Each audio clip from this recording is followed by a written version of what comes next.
All right. So firstly, a couple of things. The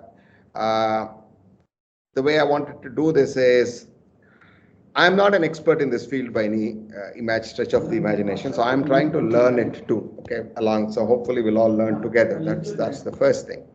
But as usual, as with any other talk or session that I do, have any question, feel free to interrupt me right in the middle. Okay, and ask me. You don't need to wait till the end and all. That's not required. Number two, I've tried to make it for software engineers. So even though maybe the first 10-15 minutes we'll talk a little bit about the quantum phenomena, but very quickly we'll get into the computational model that you and I can use instead of talking too much about theory, because that will probably not work as well. Yeah. So those are the sort of conditions under which we're going to have this. And let's see, I may not be able to complete this whole thing today. If I can't, then we'll have another session, because I definitely don't want to run beyond 50 minutes to an hour. Yeah, because there are other things we need to, I think we all have other things to do in our day. Okay. So what will we cover as part of this lecture or this talk or whatever? Few things. We'll talk a little bit about the double slit experiment. Unfortunately or fortunately, we need to do that. It'll not be right to talk about quantum computation without talking about the double slit experiment. Then we will get into our familiar area with linear algebra. Believe it or not, even within quantum mechanics, you cannot escape linear algebra. It's still going to be vectors and matrices and tensors and all of that. Yeah, Ramya, come in. Yeah. And then we'll probably talk a little bit about qubits and superposition and things like that. I'll probably start talking about it, and then we'll figure out, guys. Sorry for this. Right, so we're talking a little bit about the double slit experiment. Then we'll get into some computation with how do you do with Cbits and qubits and things like that. We'll also talk about superposition and some basic quantum logic. It's not dates, it's gates. It's written there as logic dates, it's logic gates. So we'll talk about some basic logic gates. We'll also talk about a simple problem where a quantum computer actually beats classical computers. So, at the end of the day, it's all good to talk about quantum computing, but why bother about it, right? The whole idea is there are certain sets of problems where quantum computers will outperform classical computers. So we'll talk a little bit about that. And I just thought it will not be right for me to leave you guys without talking a little bit about quantum entanglement and teleportation and things like that, right? Which are just some bonus topics. If we have some time at the end, I'll talk about it. And depending on our interest levels, we can see how deep we want to talk about some of these things. Yeah, we are actually not going to be doing much of algorithm development. I wanted to do some base coding, but I could not set up that Microsoft's Q# language in time. I think it's having some problems there. At least today, I was not able to do it. That's why we'll not probably do some coding today, but let's see if everything works out. The next session I take, we'll actually try and do some coding in some language like Q#, right?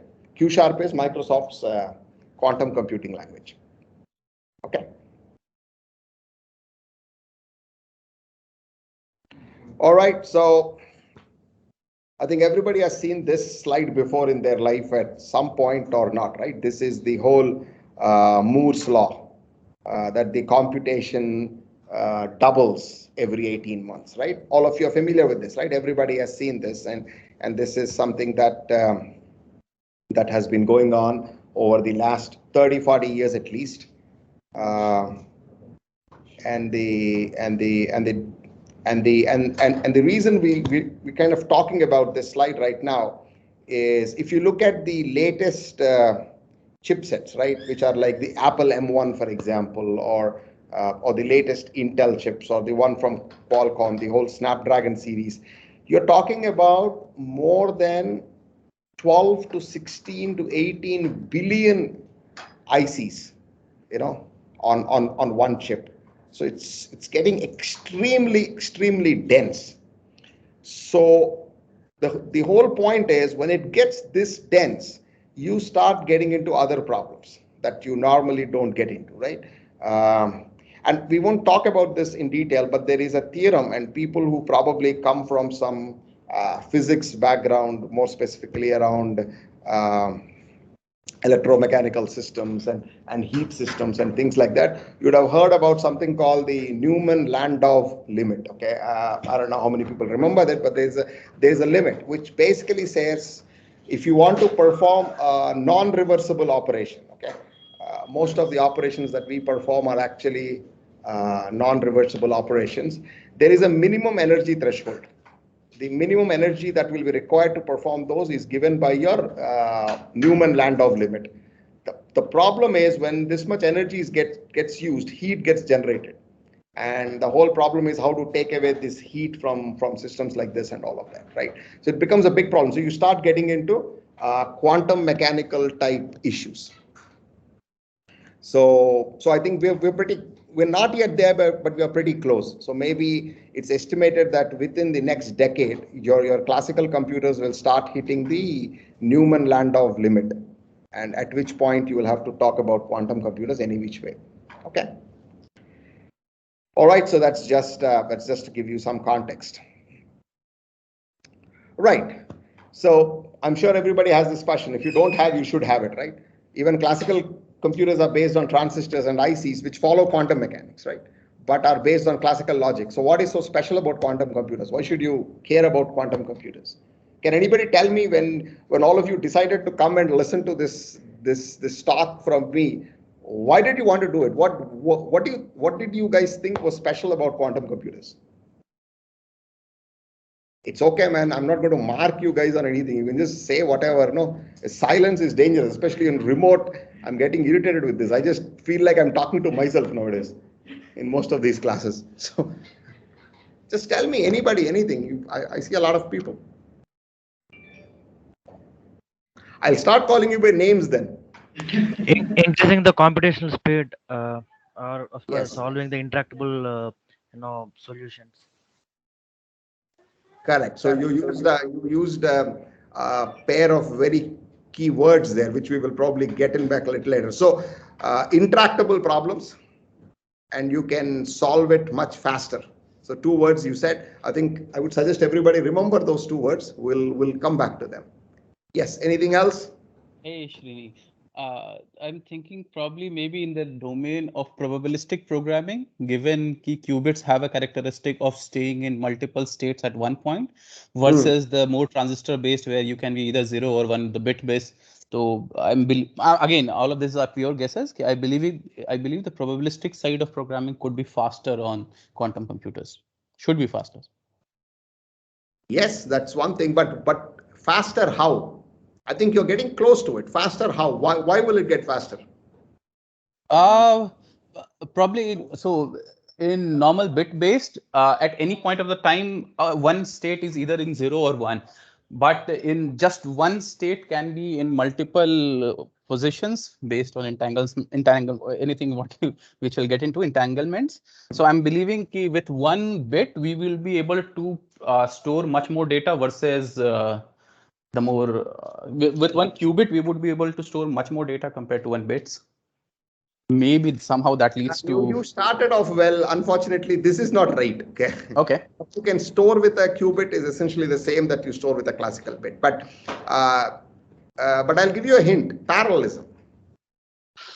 So Srini, in the past world, this was more of a distributed computing where the work used to get distributed across the, till past 5 years or so, we had the core distribution at the processor level. Now at the processor level, again, the distribution is come down to a chip level where, the chips are made such fine and with so much power that, we don't have to go with a breadth of processors, but the same processor can do what multiple processors used to do in the past. So the computing power is increasing at a processor level and at a processor level within the chip also. The ICs that are coming together today, they are able to do what a single processor used to do in the past. I think all of you are getting close, but you're not really kind of giving the answer. But yes, I understand the sentiment at that level. Unfortunately, yeah, you're all right. But this is a technology sort of a class, or a lecture, so things have to be precise. But yes, it's to do with speed. And it's to do with, and the reason why we think they'll be faster is because they're going to be parallel. But end of the day, even classical computers have parallelism, right? We do parallelism even with classical computing. How do we do that? We take up a problem, break it in, and then feed those instructions to CPUs in parallel. And then we sort of this is the parallelism that we talk about in the classical world, right? That's how you do, right? You take a problem, break it into sets, into instructions, and then feed those instructions in parallel to different CPUs, and finally you kind of recombine all of them to give you the one answer. The difference between parallelism in the classical and in the quantum world is in the quantum world, parallelism is inherent. And we'll see what I mean when I say that. You don't have to break an instruction set into smaller instruction set and feed into different processor units in parallel and then recombine them. The way the processing happens itself is inherently parallel. And part of it, somebody alluded to things being in multiple states and entanglement and things like that. So superposition and entanglement are some reasons, not the entire reasons though, but are some reasons. But at the end of the day, a qubit in itself, a quantum bit, is just like a classical bit, still just holds one bit of information. So that doesn't, but how you do operations on qubits is what is different, and you can achieve some inherent parallelism. And we will see part of this. This is an introductory class, but we will still see how to do some of those in some basic quantum gates and things like that. Let me move on. Okay, so I don't think there are a few people I'll pay homage to before I start this because that's just the way they deserve to be paid homage to. So I think most people should recognize this person. At least if you are interested in physics, you should definitely know. He's Richard Feynman. Richard Feynman's lectures. I remember buying that book in second store bookstalls way back when I was a kid. Fantastic book. If you haven't read lectures of Feynman, I think you should. I think everybody should. Okay, this guy was an absolute genius. And in '82 was when he actually said that can we actually simulate physics on a classical computer? Because most physics is quantum mechanical at this point. So how do you simulate quantum mechanical systems on a computer? This was the fundamental question that he asked, which has led to pretty much all the development that we talk about today in terms of using quantum computing. Because really, if you think about laws of physics, ideally we should be able to use laws of physics to cure diseases, right? If somebody's from bio, you should be able to do it, because finally all diseases will be quantum mechanical in nature. They should obey the laws of physics. But today we can't. We can't, because the laws that we apply there are just way too complex to be applied here. We just don't have the compute. We just don't have a way to come, because if you could, then you could pretty much solve any problem. Okay, because the laws of physics are immutable at that level, right? Whether it is a living thing or a non-living thing, it's not like you have different laws of physics. The laws of physics are exactly the same. So things should work, but they don't, and because we can't compute them, that was the spirit in which he has this question. Okay, so this is not to delve into too much detail, just to understand there's a person called Richard Feynman. There is another person I'm going to pay homage to before I move on. This guy was in 1500s. Okay, most of you may not have heard about him, unfortunately. His name is Giraldo Cardoni. Okay, he was Italian, part of the Renaissance and things like that. The reason why I want to pay home to remember this guy before we get into quantum computing is fundamentally there are two things that we use in quantum computing, okay, that you got to be aware of, which is probability and complex numbers. Basically two concepts that are very important. And this guy, at least it is the first written mention of both were by this guy. And this was in 1500s, close to 100 years before even Pascal, okay, 100 years before Newton. So it is fascinating, okay, what this guy did. He was a gambler, he was a degenerate, he died before he was 25, but he pretty much did whatever he needed to do. So he was interested in probability because he was a gambler. Most people who were interested in probability back in the day were gamblers. They want to understand what was going on and things like that.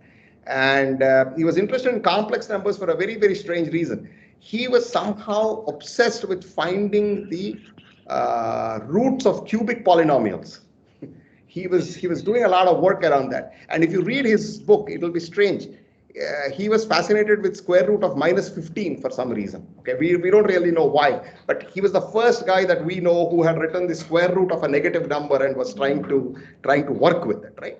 And he actually writes in his book that you can do a lot of things with it. You can do addition, you can do subtraction, you can do multiplication, but it all still seems nonsensical because they are square roots of negative numbers. So we don't know what it means, but the math actually works. Unfortunately, he didn't get his place in history, but there'll be many such people who will not get their place in history, but he was a fantastic guy. And a little bit about probability again, if you really, okay. See, I won't get into too much of discussion about probability per se, but if you really understand probability, there are at least two lines of thought, right? Till the last century, which was a lot of people said probability is just a subjective thing, right? It depends on your belief. If I ask you what is the probability of something coming up, it depends on your belief. If you believe that, if I say what is the probability of getting a 6 on the roll of a dice, it depends on your belief system. You can say, hey, I believe that the dice is fair. I believe that the guy who's rolling the dice is fair. So if you believe all of this, you will come to one answer. Otherwise, you'll come to some other answer. So probability is very subjective in that sense. There were another set of people like Karl Popper and others who kind of fought about it and said, no, it is actually objective. Probability, you can actually calculate probabilities, and probabilities actually make sense and all of that. And this was for like what, 300-400 years. There was a fight that was going on. Then there was a guy called Kolmogorov, okay, and this is important for you to know as I get along into double slit experiment. Kolmogorov was a 20th century mathematician, early 1900s, Russian guy. Okay, he was typical like a mathematician. Okay, he just said, I don't care about your philosophies, all of your nonsense. You're just wasting time. Okay, he said, I'm just going to define 3 axioms. Anything that follows these 3 axioms is a probability. Period. There is no, I'm not going to debate on anything. So he just said, probability is something that is a non-negative number. Okay, he simply said it has to be a non-negative number. Then he said, the probability of something that is certain to happen is always going to be 1. Okay. These 2 are sort of trivial axioms. The third one is critical. He says, if 2 events are mutually exclusive, the probability of them occurring is just an addition of their probabilities. So for example, if you roll a dice and if you say what is the probability of getting an even number, there can be 2, 4, and 6 are even numbers. So what he essentially said, it just means is the probability of 2 plus probability of 4 plus probability of 6 will give you the probability of an even number. Again, for us, it sounds trivial, but it's very important. In quantum physics, we will end up breaking this assumption. Okay, this is the assumption that we will break. That's the whole difference between the, from a mathematic, if you ask a mathematician, the only difference between the classical world and the quantum world is we break this assumption of Kolmogorov. Okay, this assumption of Kolmogorov is broken. Right? Yeah, Samir, necessity is the mother of invention. Probability for gambling. Yes, absolutely. Yes, probability, and that's the whole frequentist probability that you talk about. But yes, you're right. So that's the thing, right? And we'll talk about how that's broken in the subsequent slides. But I wanted to tell you some key people in this field before we move on. Right, slight digression. We got to take central problem in quantum physics again, like what Richard Feynman said, the double slit experiment. We'll talk about the double slit experiment. We will not understand it.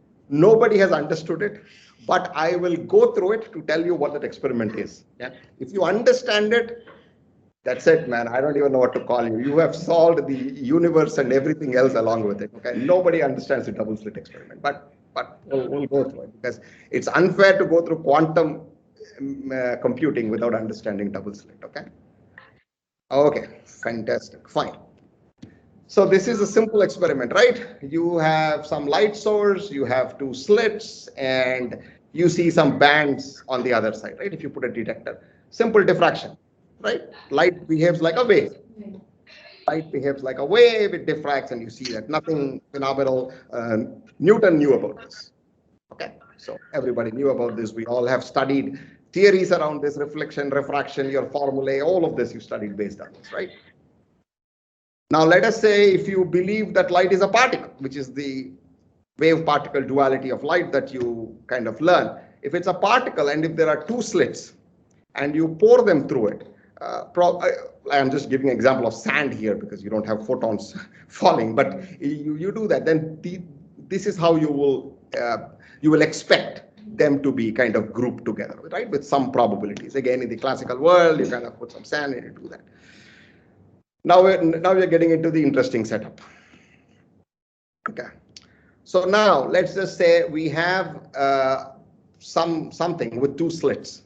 Okay. You've covered one slit. You just have one slit open, and you're now shooting, let's say, photons. They can be atoms, they can be electrons, they can be photons, they can be any ions. All of them, neutrinos, protons, they'll all behave similarly. Okay. So, but anything that is at a quantum level is what you're talking about. Okay. If you throw balls, it won't work like this. It has to be at quantum level. You do this, and if you kind of put a detector on the other screen and you try and detect what goes on, that's how you'll detect it, right? One band with some dispersion, which you are hoping is because things are bouncing off things or whatever. So there is some slight dispersion, but there is one clear band, right? Now you open the other slit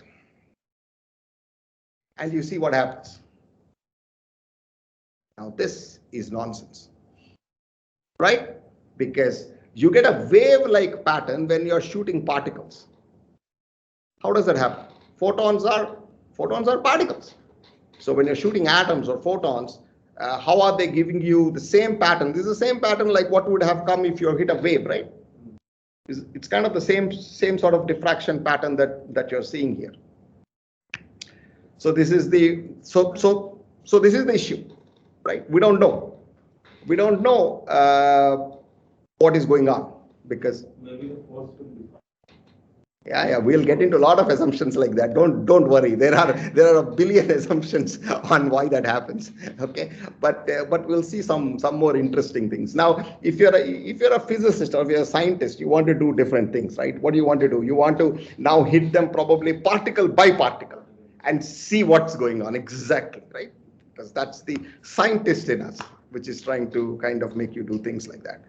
So if you do that, if you're kind of looking at particle by particle, it still forms the same thing. Like you see every particle passing through these slits, but the pattern at the end will be a wave-like pattern.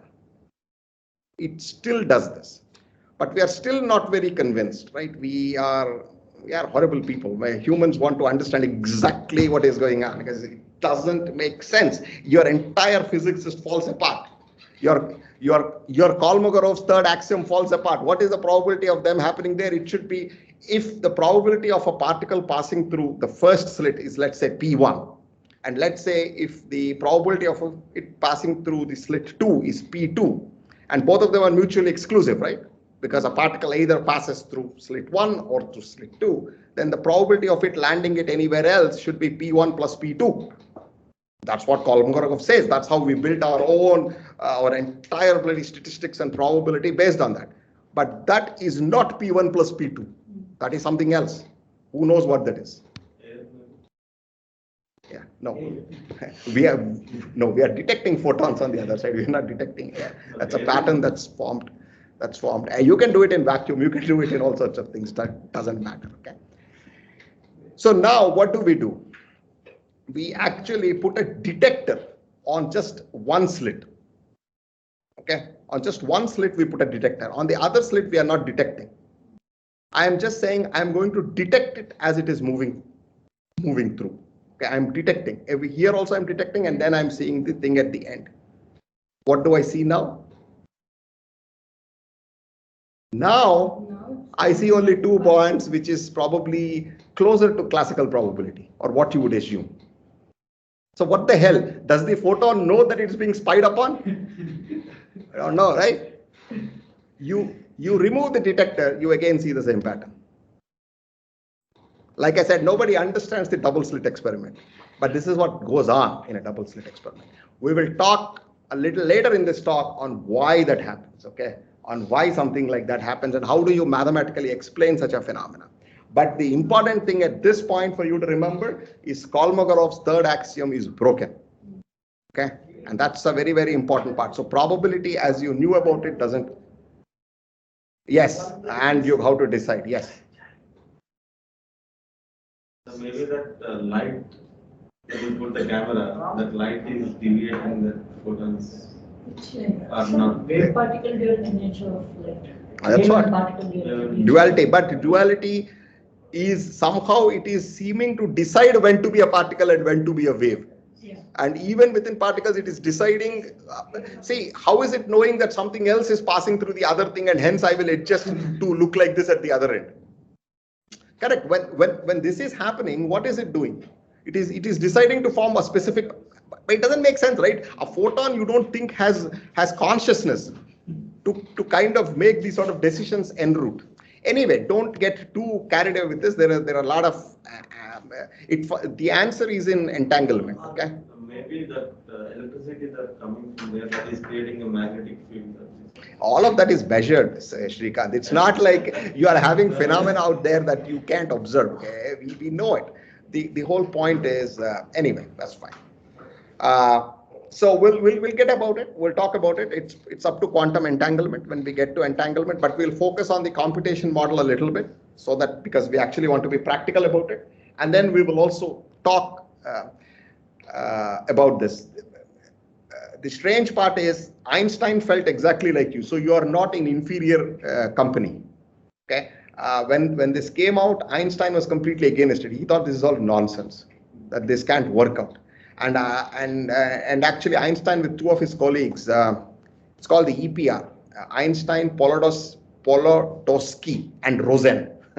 Three people together. It's called the EPR. Okay. Three of them created a paradox, again, which we'll talk a little later, and they called it the EPR paradox, to say if this was how the world would be, then this is how stupid they have to behave.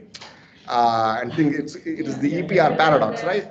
But the real tragedy is when later on, when scientists did those experiments, they figured out that quantum systems exactly behave the way the EPR paradox wanted them to behave. So even though Einstein and we all think it's all stupid, that is how the universe actually seems to behave. So which is the joke, which is the actual. It's as if nature played a joke.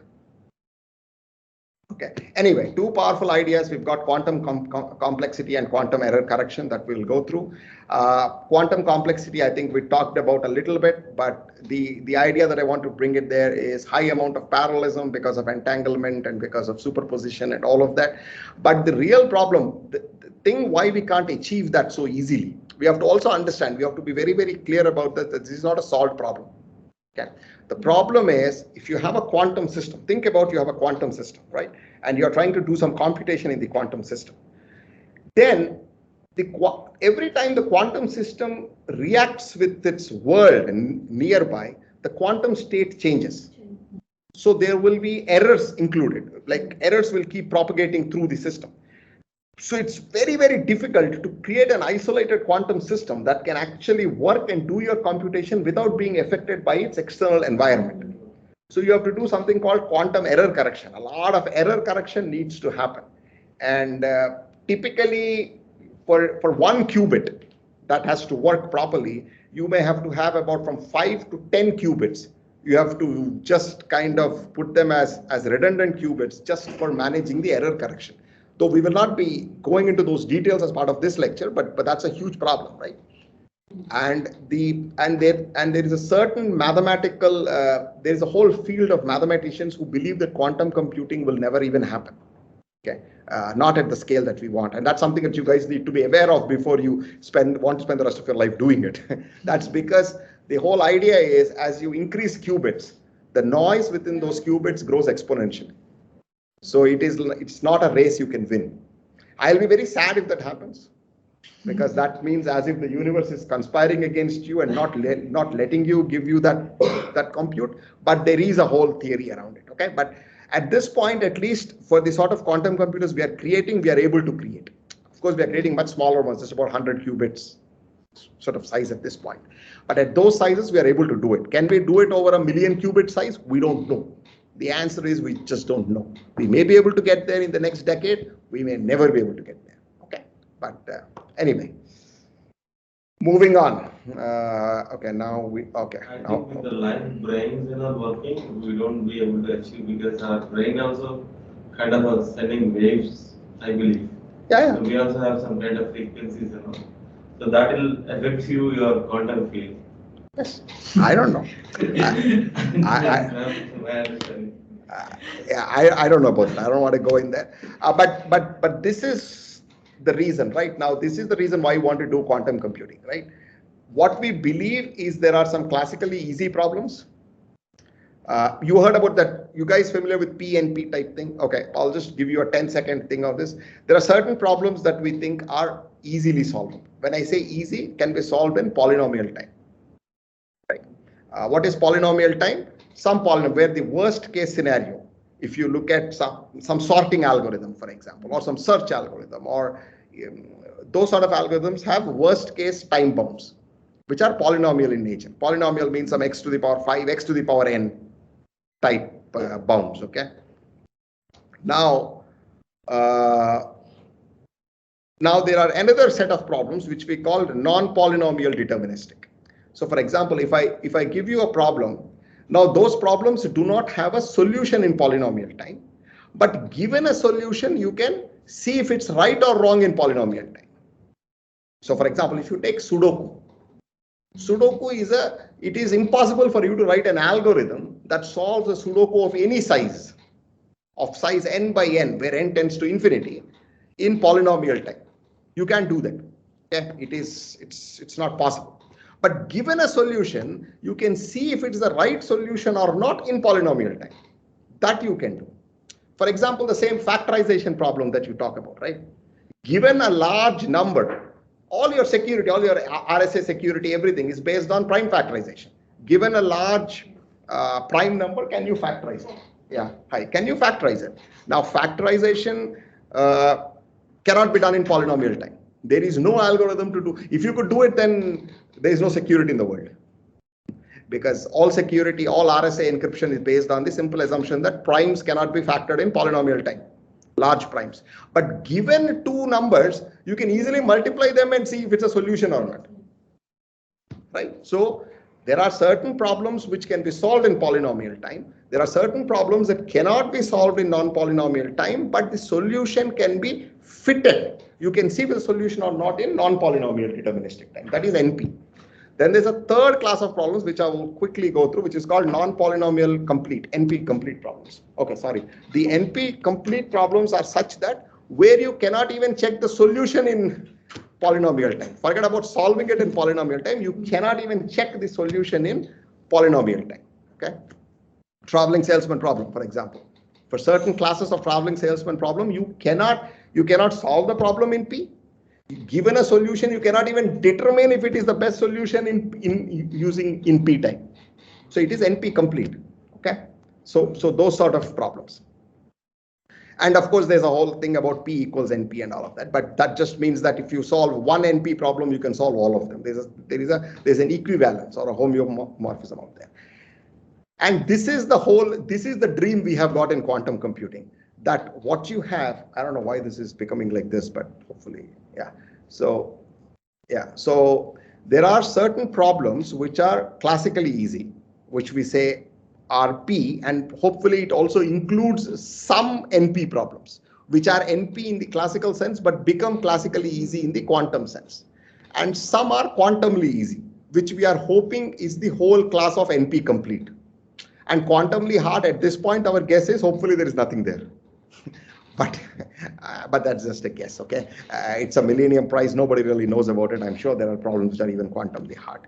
But that's the idea, right? That's the big idea why we are chasing this dream. Okay, so one more person that I want to, from now on, there's a guy called David Mellman. He's David Mellman. He's a Nobel Prize winner. He's a physicist. He's one of the pioneers in quantum physics.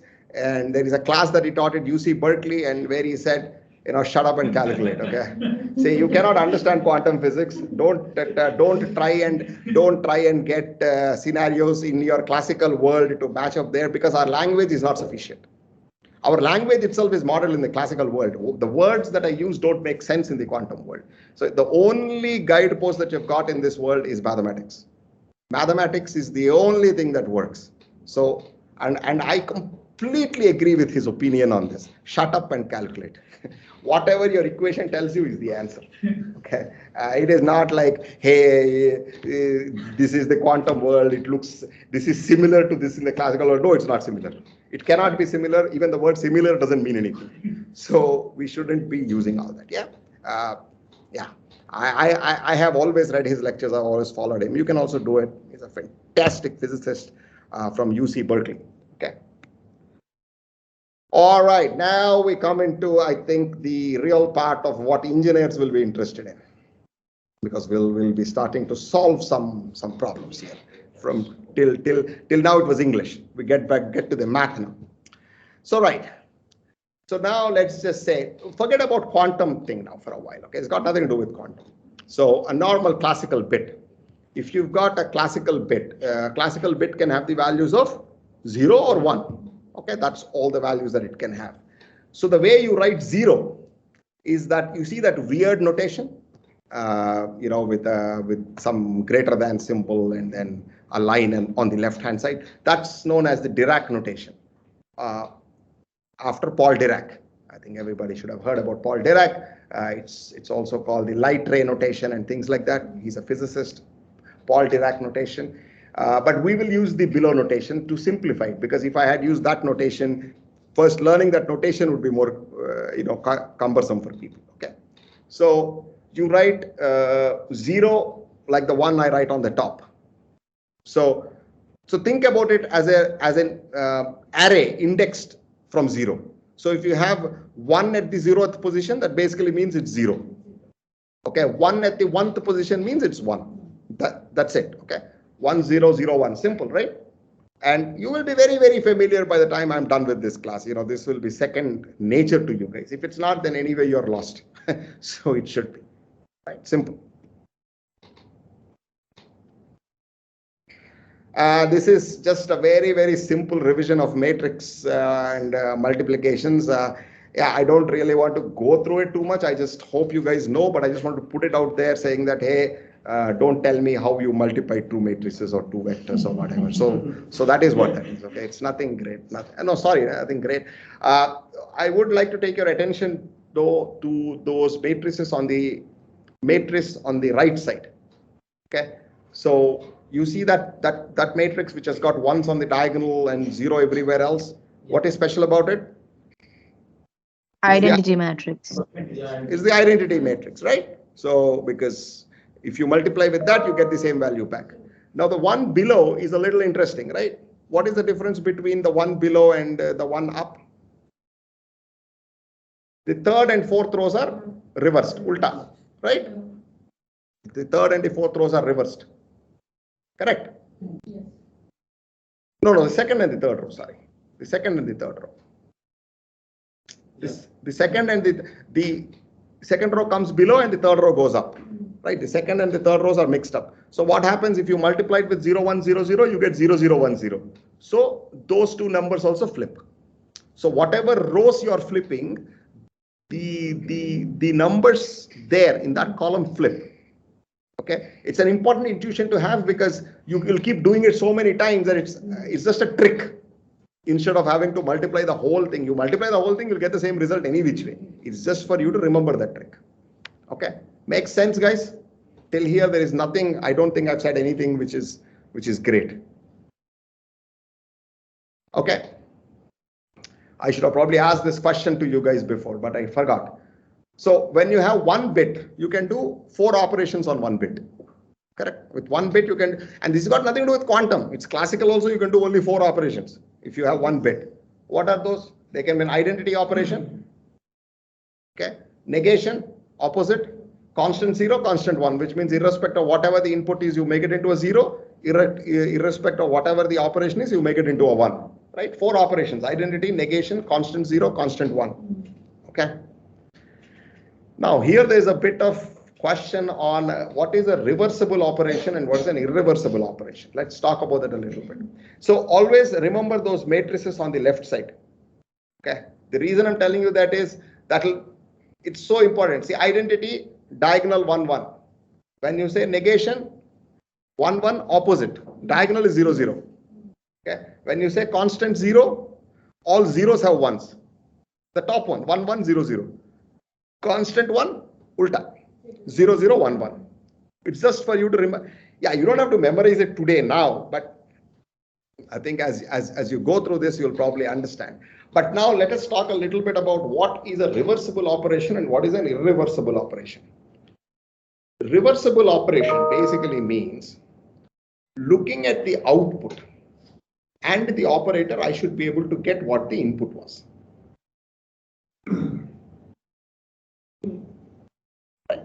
Irreversible operation is one where you cannot do that. Now, is identity a reversible operation? Yes, identity is a reversible operation. Is negation a reversible operation? Why? No, yes. Yes, no, because it's just reverse. If you know what the input was reverse. If you see the output and if you know it's a negation, then you know that then the input was the opposite. And guys, on the phone, you can also speak up, okay? That's why I wanted people in a room. It's far more easier for me to kind of communicate. But anyway, constant 0, is that reversible? No, it's always 0. Correct. Constant 0 is not reversible. Similarly, constant 1 is not reversible. Now, in quantum computing, all operations are reversible. And we'll see how to do these constant zeros and constant ones in our quantum world. In quantum world, every operation needs to be only reversible. What is the reason for that? I hinted at the reason with the Newman-Landau limit. Because otherwise, it needs energy. Quantum states do not take in external energy. If you live in a quantum state, they change on their own. So it's a reversible operation. Otherwise, you will hit the Newman-Landau. That's why that's an important theorem when you talk about quantum computing. In the Tenet movie, did they apply the same? Where? Tenet movie. I haven't seen that movie actually. Tenet. Yeah, I have. That whole movie talks about quantum. Oh wow, maybe I should see it then. I haven't. They actually reverse the life to backwards, and then there is a. Yeah, but time travel is not possible even in the quantum. Teleportation is possible, and we can talk about it later. Ant-Man, they do this. Yeah, in movies, they are not, like Mark Twain said, no, truth is not limited by fiction. In fiction, you're at least limited by your imagination. Truth isn't. So in quantum mechanics, you're not limited. Anyway, let's move on. So you understand that, right? Constant 0, constant 1, reversible, irreversible. Reversible means that given the operation and the output value, you can find the input value. Okay. Operations which permute are reversible. Operations which erase and overwrite are not. Right? Because identity doesn't permute anything. Negation just flips. Okay. Constant 0 and constant 1 overwrites. Hence, you cannot. Okay. Identity. Quantum computers use only reversible operations, so we will care only about those. The important thing is the bottom line. In fact, all quantum operations are not only reversible, they are also their inverses. Right? For identity and negation, it's simple, right? You take 0, 1, you apply negation, it becomes 1, 0. You again apply negation, it becomes 0, 1. So all quantum operators are not only reversible, they are also their own inverses. And these are very, very important theorems. But till now it's all clear, right, for everybody. There is no problem anywhere. Now I'm going to talk about something else which you may or may not have seen depending on if you are a triple E major or not. Okay, it's called the tensor product of vectors. In electricity, probably they should teach. I don't know if they teach in undergrad or maybe in postgrad. Intermediate also. You have tensor product of vectors? Okay, fantastic. So this is the tensor product of vectors. It's not very simple, right? It's depicted with that circle with that x in it. Okay, you have two vectors x0 and y0, x0 x1, y0 y1. It is basically, it will have 4 x0 y0 x0 y1, x1 y0 x1 y1. So even with 3, it's the same repetition. Okay. This is called if these two, if x0, x1 and y0, y1 can be taken as two bits, two classical bits, right? Then the tensor product can be taken as the state of those two vectors, of those two bits, of those two classical bits. I'm still not going to talk at a quantum bit because we have not arrived at a quantum bit. But it doesn't matter. The concept is exactly the same. Okay. So it's not very difficult, right? You can just do that multiplication. Tensor product of vectors is again important. It's a simple enough concept. Just remember it. Okay. Yeah, exactly. If you're trying to represent, now we are trying to start seeing about representing multiple classical bits, right? If it's 0 0 1 0 1 0, it will be 1 followed by 3 zeros. So, and this Dirac notation, slowly start getting a little bit used to it. It's not, because it's a much easier notation to do, right?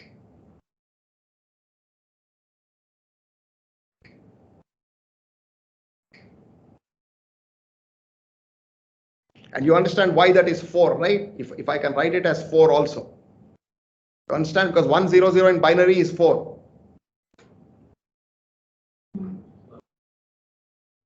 Yeah? Yes.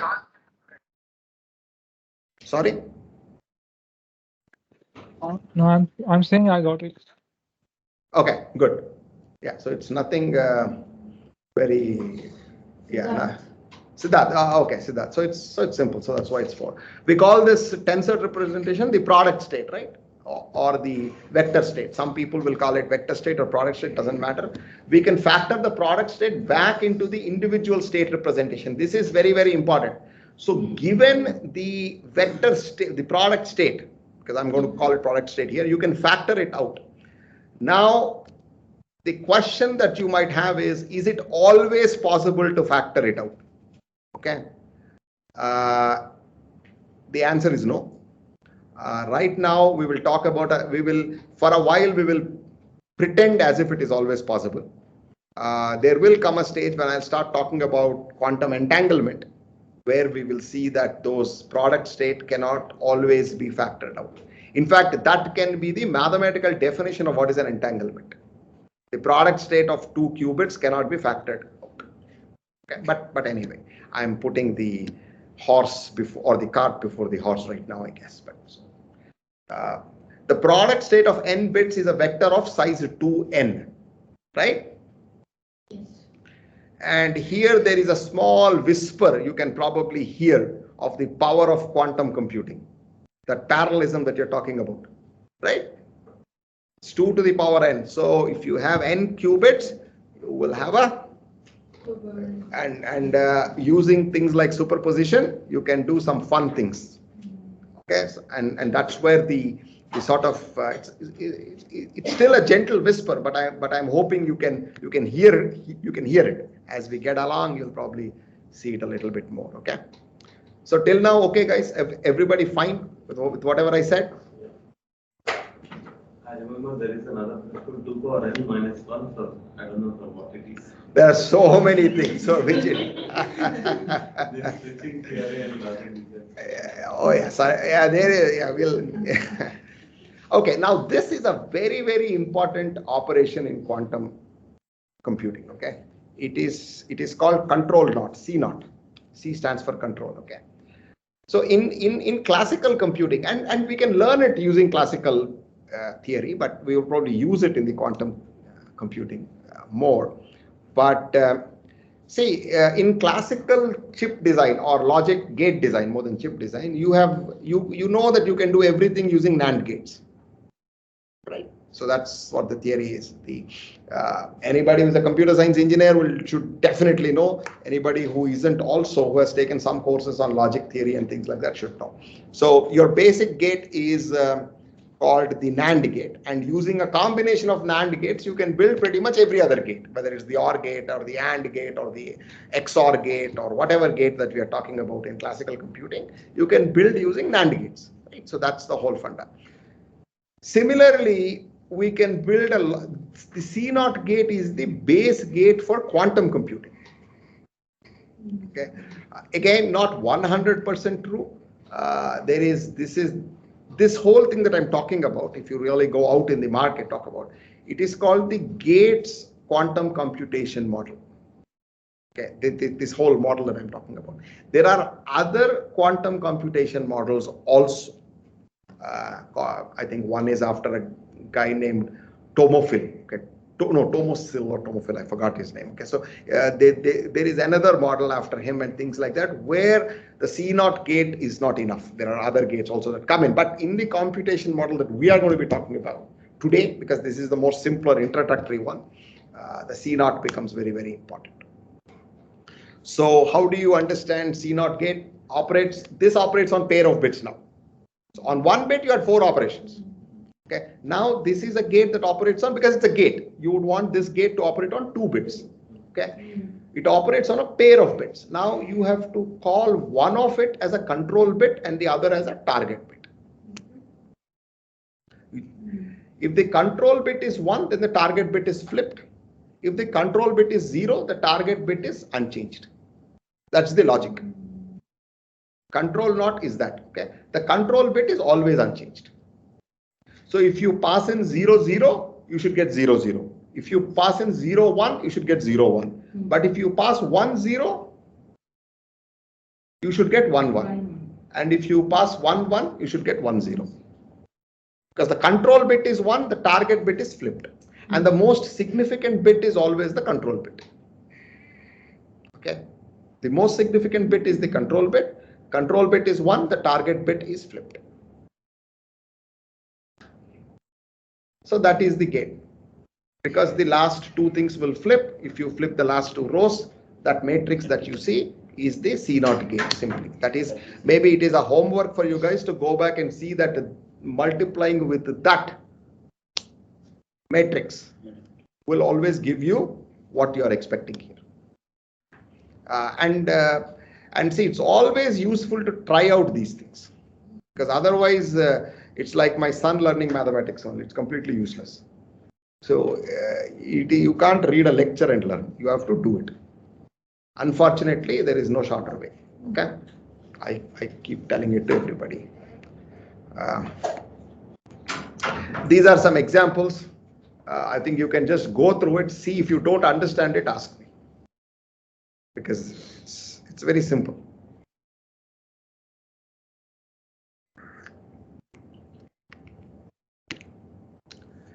I think it's nearly 12 o'clock. So probably we'll have to arrange. Maybe looking at my pace, we'll probably have to do 2 more sessions for me to complete this. But that's good, because I think whatever you learn, it's better that you learn properly rather than me breezing through these slides, which I could have done, but that's of no value either to me or to you. Okay. So, and that, how do we factor it out from this to into this? Right now, let's not get into that. Okay. You only validate up to this point. How this is becoming the other one is a separate story. Factoring it out. Factoring out the product states is something that we will see as part of quantum entanglement. Okay, that's where you will see. But right now, let's just believe me on that.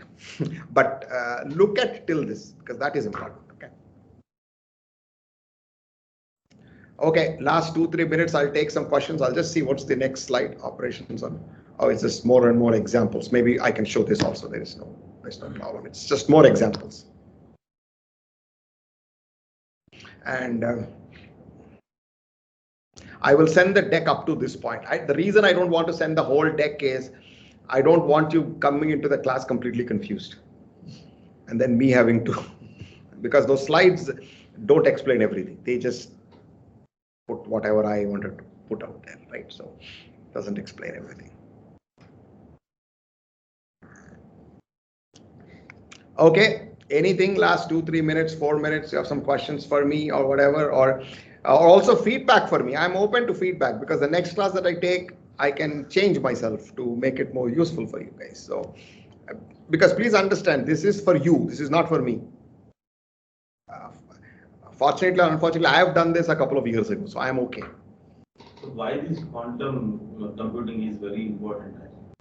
Why? Because we believe, like I said, that those NP problems that we in classical computing think cannot be solved in polynomial deterministic time. We think that quantum computing will offer us the speed up to be able to solve some of those problems. Can we or can't we? Still the jury is out. Because there is a millennium, I don't know if you guys, there's actually called a Millennium Prize in Mathematics. It was announced in the year 2000 by the Cray Institute. About 7 mathematical problems, they said. Anybody who solves this in this millennium, they will pay $1 million for each. Okay. Out of the 7, just 1 got knocked off. The Poincare conjecture, right? The Poincare conjecture, I don't know if you guys know about it. The Poincare conjecture got knocked off in 2015.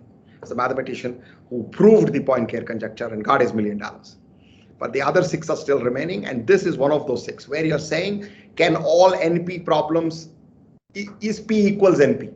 See, when I say non-polynomial deterministic, it can be because of 2 reasons, right? Because inherently the problem is very, very difficult and cannot be solved, or we don't have the tools to solve it, or we don't have the algorithms to solve it, right? If we build the tools and the algorithms, then all of those problems become solvable. So that's what the proof is. Whether it is a tool problem or there is some intrinsic hardness of the problem that does not lend it to be solved in polynomial time. Okay. The big idea is quantum mechanics lets you do that, and also it lets you, to what Richard Feynman's point, lets you simulate quantum mechanical systems. What that means is, next time there is a disease like corona or COVID-19, you can pretty much immediately find a cure for it, because you can simulate the entire human body and all the cell interactions and everything else, the entire quantum mechanical systems on a computer. So the solution is instantaneous, right? There is no need for anything. You can just instantaneously know that, hey, exactly is what happening. This is the equation to solve. You solve the equation and you get the answer. That's it. So that's the world we hopefully will get to at some point. Right now, we're not there yet. Of course, we see we're not there yet. We are suffering. So, but that's the idea. So once you do that, all quantum mechanical systems can be simulated. Today we can't. Today anything. I don't know if you guys are interested in physics. There's a 3-body problem. You can't solve the 3-body problem, right? Today, there is no analytical solution just for, if you have the Earth, the Sun, and the Moon. Just take 3 bodies in the solar system. Take all of their initial positions and all of their forces acting on it. You cannot analytically solve that problem to tell me where exactly each one of these things will be X years later. You can't analytically solve it. Even the 3-body problem is not solvable today. Okay, you can simulate it. You have numerical approximations, but you cannot analytically solve it. So even a 3-body problem we can't solve today. So we are at a pretty pathetic state like that. Even though after all our so-called advancements in math, we still struggle. Okay, but anyway, it's good to understand, and hopefully this was useful. Any other feedback from guys on the phone, please?